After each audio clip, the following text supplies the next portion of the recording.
warwako kende chenro mar duol ni bengi mar KCB kanyakla kod migawo mar ohala matindo ochiwo duoko e weche makelo chich e agulu mar ohala mar Hustler Fund. E ripot mochiw kod Auditor General mapacho ka Dr. Nancy Gadhungu osefwenyore ni nitiere gigo makelo chich e yo ma ichiwo godo ohala. Jatend migawo Simon Chelugui ma migawo mare otelo ne agucho Hustler Fund wacho ni onge mibadhi kata lal mar pesa e agulu no nyaka chop sani. Bengi mar KCB bende wacho ni onge mibadhi mokele mbui margi. Tok Auditor General mapacho ka Dr. Nancy Gadhungu ma bende en janon buge sirkal chiwo ripot e wi aguch hola mar Hustler Fund. Bengi mar KCB ochiwo duoko e wi moko kuom chenro makelo chich.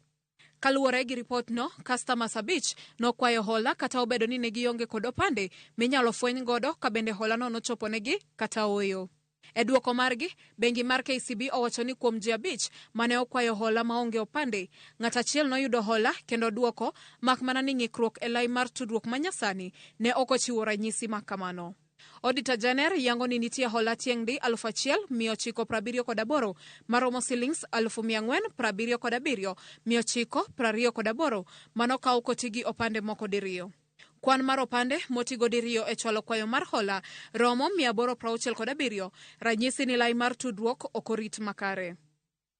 Bengi no olero ni ne giluwo chik mar chiwo hola dichiel ne jogo makwayo kendo okal kiewo mar holo kaluwore gi nyalo margi. Kaluwore gi chik mar agulu no, jogo mane ondikore kendo emani thuolo mar kwayo kendo yudo hola. Kata kamano, ripod Auditor General nyiso ni ji makwan gi romo 1,304 noyudo hola maromo shillings 1,744,155 kata obedo ni ne ok gindikore mar yudo hola no. Kwanji maromo 848,47 noyudo hola maromo 1,464,721 motelo ne ndikruok. Gino ma bengi mar KCB okiro oko ka giwacho ni nonro margi nyiso ni customer duto mano yudo hola nokuongo ndikore.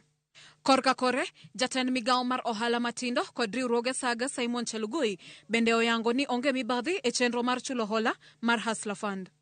Chelugui wacho ni Auditor General ne otayo nonro e higa mokalo e kinde mane pod nitie pek kaka mag ng'ikruok mag mbui kod mamoko. Mak mana ni kachop sani, chenro duto oseriere kendo onge omenda moramora ma olal.